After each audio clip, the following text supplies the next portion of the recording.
This is episode 4 of Pitching Pokemon, The Journey of Janice. If you're catching this for the first time, please check below. You will find a link to the playlist so you can catch up and then come back and continue with this episode. In this one, we pick up from where we left off in the other episode, where we've gone through Vera Town, we visited France City, obtained the third badge. You can use Rock Climb and Rock Smash now. So you've got your bike as well from Rhonda's bike shop. And you proceed south from Vera Town onto the highway road known as Route 7. And just like the cycling road in Kanto, this is Petra Region's version of that. The difference being it's not like a downhill road where you have to hold a button in order to cycle normally. No, it's just a normal road, but of course you have to be on your bike for this one. So Route 7 is split into two halves. There's the north half and then there's the south half. The north half is still covered in snow, but it's warming up now because at this point you are now heading for the central portion of the region. So the climate is going to start warming up as you head back south. And of course, you're going to be finding a lot of trainers who are on their bikes as well. And then eventually you will arrive at the center of the region, which is where Lake Avril is located. This is a landmark, and a town has been built around the lake. So this is Lake Avril. And of course, because of the landmark, this town is a tourist town, so it attracts a lot of holiday makers and visitors, and is also the site of an annual convention for collectors. It could be Pokemon collectors, it could be item collectors, just any kind of thing that you like to collect. There's a convention for you there in Lake Avril. And this is also where you'll find people who are interested in trading Pokemon. And it's also where you can purchase evolution stones and other items that help for battles, for evolutions and the sort.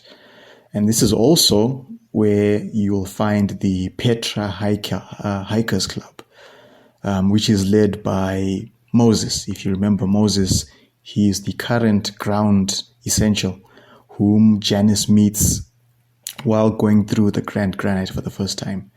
So this is where we meet him again. And now that you can surf and you've picked up other field moves as well, he's willing to offer you a few quests to help the club. And in exchange for completing all these quests, he will reward you with the mining kit.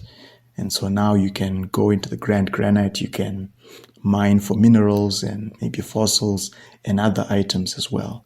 So be sure to stop by the Petra Hikers Club and help them out with their quests. And also in Lake Avril, there's a stone bridge which connects the north half of town with the south half, and also stretches over the length of the lake. So people who don't want to cross by water, they've got the bridge you can make your way from both sides of town. And over the lake as well, there's either a boathouse or a man-made island. I hadn't really decided on what it should be, but this is home to a woman named Irene. She works as the town transporter who transports people by boat from north side to the south side, transporting goods. And also she gives people a tour of the other landmark that's made this town famous. Underneath the lake is an underwater cave. So Irene, she takes people on a tour to explore this cave. So when you get to Irene's house, she's not there. But instead, there's a note on the table which says, "Oh, I'm out. But if you're looking for me, here's how you can." And what's there is a TM. This is the dive TM. So you're supposed to get dive, you unlock the field move, and then you head underwater to look for Irene. And underwater, Janice will come across something shining underwater. And as she goes to investigate and find out what this is. It's a fragment. One of the fragments that the third eye is looking for. And Janice just happens to find it underwater. So, of course, she gets this, just maybe hoping to find someone who can explain what this is. So Janice obtains one of these fragments. She makes her way to the cave, and not only does she find Irene, but the people that she's giving a tour to, it's a couple of collectors who are not just there for the tour, but they are also there to try and obtain the main attraction of the cave, which is a shiny Gyarados. And it's not just any shiny Gyarados, but it's a shiny Gyarados that was brought here from Johto by Irene's father at some point in the past. So now they want to get this shiny Gyarados for themselves and maybe try and breed with other Gyarados and create more shiny Gyarados. That's their logic, So you're supposed to step in and fight off these collectors and save Irene because she's outnumbered at this point. So after the collectors are dealt with and you've chased them off, you've rescued Irene, and then you return with her back to her home, where she goes into detail about the shiny Gyarados and about her father, who was not only a trainer, but he was an adventurer. He liked traveling to other regions, and of course at some point he arrived in Johto and he got himself a shiny Gyarados and he brought it back to the Petra region, and it's been living like underneath the lake, see. So Irene now, having realized that, okay, these collectors, they knew about the Gyarados, maybe more collectors might come along to try and take Gyarados away. So she's willing to offer the shiny Gyarados to Janice, and with the idea that Janice will take Gyarados to another area where it will be much safer. But right now she is reluctant to do it because she doesn't think Janice is strong enough just yet. So proof of Janice's strength would be the next gym badge, the 4th gym badge. So you're supposed to get the gym badge and then come back to Irene to show it to her, and then she'll be much more willing to give you the shiny Gyarados for you to take with her. So then, from there, you continue on out of Lake Avril. You continue heading south onto the second half of Route 7. And of course, at this point now, the snow is gone. The weather has warmed up again.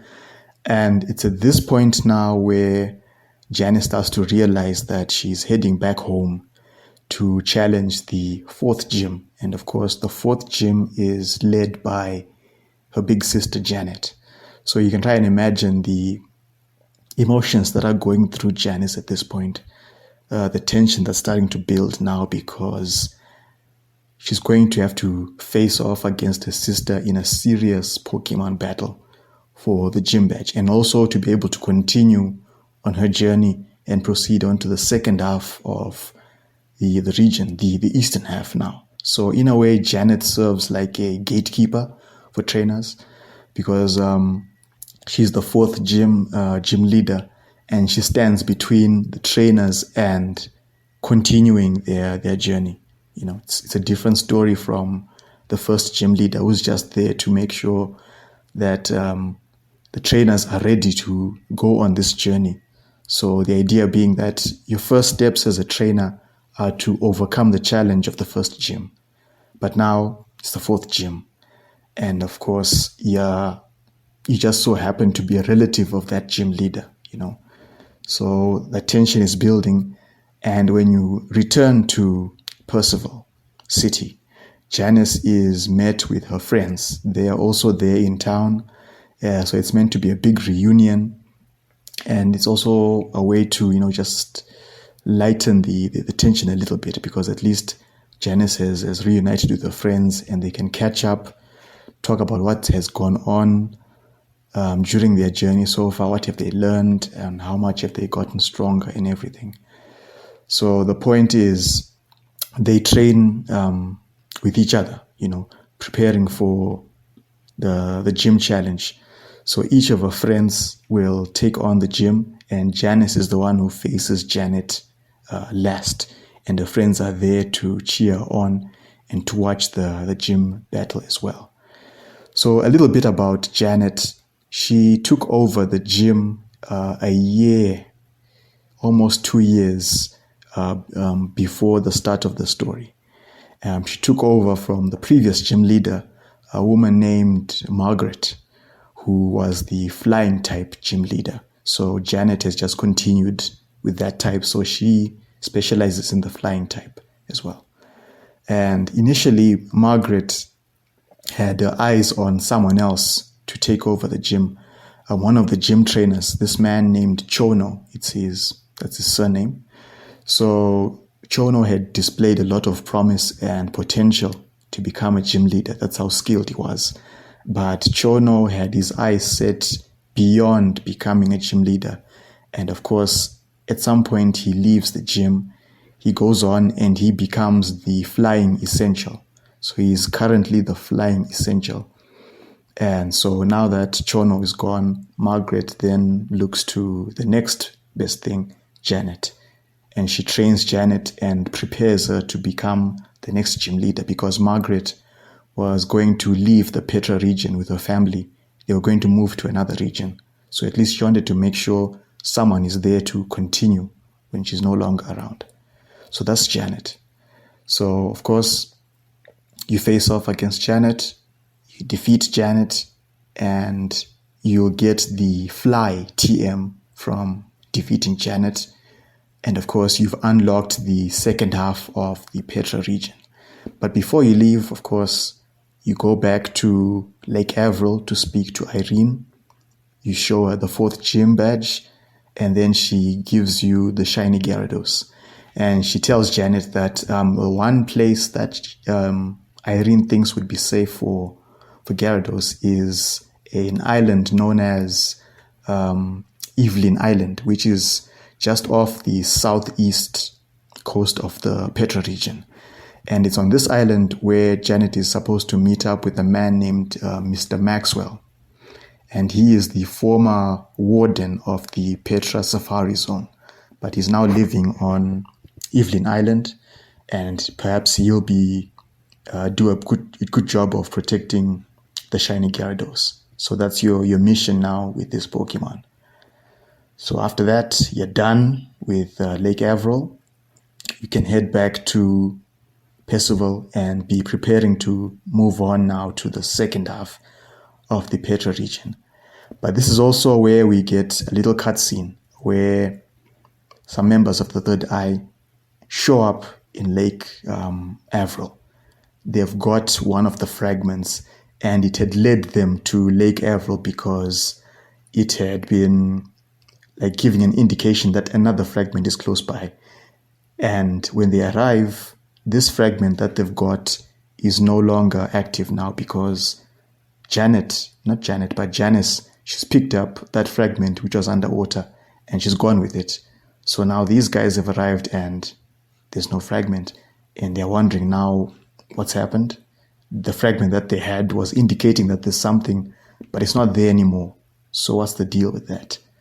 So now you understand now that, okay, Janice, having picked up this fragment, now as without knowing it, she's attached herself to this story of the Third Eye, because now they're going to start looking for that other fragment, and in a way she's going to become a target for the Third Eye. So that's the big development now, just before we pick up the second half of the story. So let's see what happens from there. I think this is a nice spot to end this episode. So in the next episode, we will continue beyond Percival City. We'll move on to Route 8, which is another beach route going east from town. And we see what happens from there. So hoping you're looking forward to that episode. And again, enjoy your weekend and thanks for listening. Take care.